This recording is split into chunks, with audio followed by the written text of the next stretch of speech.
ситуация сложная. Если раньше мы слышали и не раз об этом говорили, то сегодня есть абсолютно явные доказательства тому, что выборами абхазскими СМИ занимаются российские политтехнологи, граждане Российской Федерации, и которые без единого документа на протяжении длительного времени осуществляют трудовую и иную деятельность, подрывную, я бы назвала ее, в Республике Абхазия. Все, что вы сейчас перечислили, Нисва, все то, о чем мы говорили, это целый год. Целый год мы об этом говорили, целый год мы обращались, пытались обратить внимание на то, что мы видим все это. Вот. Все это происходит с молчаливого согласия нашей власти во главе с президентом, это как минимум. А как, в общем-то, по факту, с благословения нашей исполнительной власти это происходит. Фактически с одобрения. С одобрения, благословения нашей власти происходит. Более того, все это наша власть пытается обратить в свою пользу. Вот эти вот баннеры, которые мы наблюдаем, которые раздражают все абхазское общество, со слоганом «Команда Абхазии, команда президента», это доказывает. Все вопросы, которые есть в команде Абхазии, рикошетом бьют по Бадре Гумба. Бадра Зурабович, обращаюсь по-абхазски к тебе. Нас хапату хойку царцвала года хаятахзам. Вараупату вараюмас харахапату атыпикуахцам. Команда Абхазии наняла несовершеннолетних вчера вечером и отправила их срывать рекламные баннеры, выборную агитацию всех кандидатов, кроме как кандидатов команды Абхазии. Только их агитки оставили, все остальные агитматериалы начали срывать вчера ночью. Их задержали представители других штабов, и подростки честно признались, что их прислала команда Абхазии, пообещала заплатить им с утра по 5000 рублей за работу. Их отправили сегодня в офис команды Абхазии, они получили свои деньги, следом зашли мы.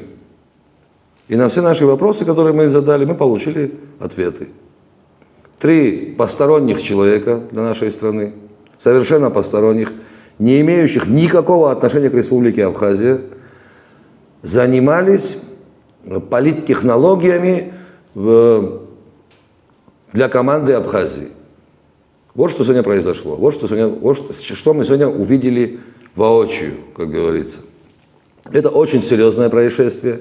Если кому-то в кабинетах власти кажется, что это можно будет замылить, очередной раз отмолчаться, как они это делают целый год, это иллюзия, очень опасная иллюзия. Этот вопрос мы доведем до конца, как и все остальные вопросы, и призовем к ответу всех, кто в этом участвовал, и всех, кто к этому имел хоть какое-то отношение. Вот когда происходят такого рода ситуации. Это нарушение выборного законодательства, на которое должна отреагировать избирательная комиссия. Это как бы аксиома. Понимаете, тут что-то еще говорить и кому-то что-то доказывать бессмысленно. Это грубейшее нарушение выборного законодательства, за которым должны последовать определенные решения Центральной избирательной комиссии. По-честному, вот те, которые позиционировали себя с командой Абхазии, по-хорошему, по совести, должны снять свои кандидатуры с дистанции. Не снимают, Центр избирком должен отреагировать. Не отреагировал Центр избирком, пойдем на телевидение, прямой эфир на абхазское телевидение, будем требовать прямой эфир на абхазском телевидении, сообщим абхазскому народу, что происходит. Как мы это делали уже не раз. Мы уже говорили об этом. Мы уже говорили о том, что на территории Абхазии находятся посторонние лица на телевидении, в Центральной избирательной комиссии и принимают решения, разного рода решения принимают. Мы об этом уже говорили. Мы говорили об этом в эфире абхазского государственного телевидения. Если и это не дошло, как говорится, если и так не смогли донести, то есть другие методы донести свою позицию до руководства страны. На ваш взгляд, требование снять с предвыборной кампании всех представителей команды Абхазии, оно имеет под собой юридическое обоснование? Команда Абхазии, в которую входят кандидаты сегодняшние, нарушила закон. Вы понимаете, выборное законодательство нарушило.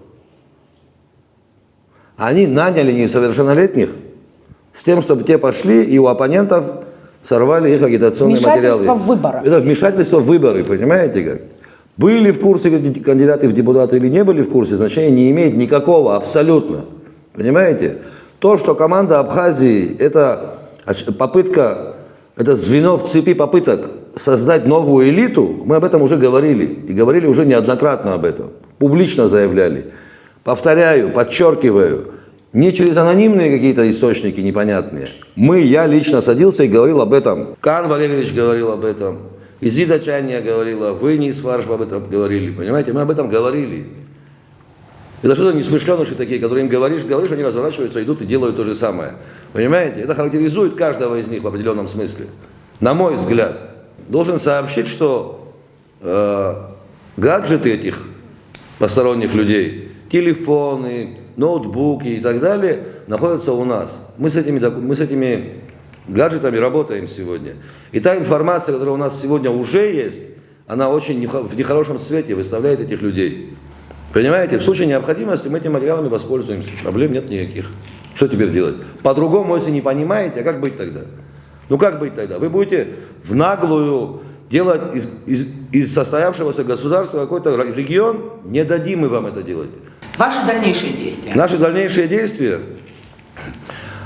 Мы обратимся в органы прокуратуры, дать правовую оценку всем этим действиям. Непосредственно сегодня произошедшему.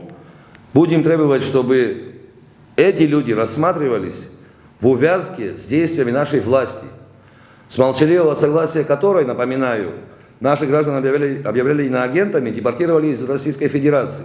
Это вот звенья одной цепи, это именно вот эти люди сделали эту работу, провели по дискредитации наших граждан.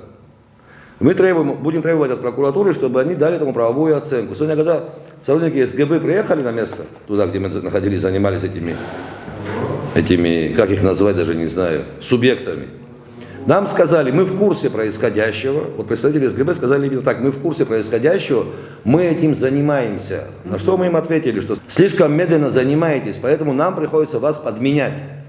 И если органы государственной власти не в состоянии сегодня выполнять свои прямые функциональные обязанности в полном объеме, мы это будем делать за них. Ждать, пока они проснутся, пока они в себя придут и начнут какие-то предпринимать действия, мы не намерены. Мы будем спасать свою страну без них. В том числе и от них, если надо будет. Мы не в игрушки играем. Мы говорим о том, что мы лишаемся своей родины. И если у кого-то память короткая, сообщу, в деле спасения абхазской государственности мы, абхазы, всегда вели себя абсолютно. Поведем себя абсолютно и в этот раз тоже.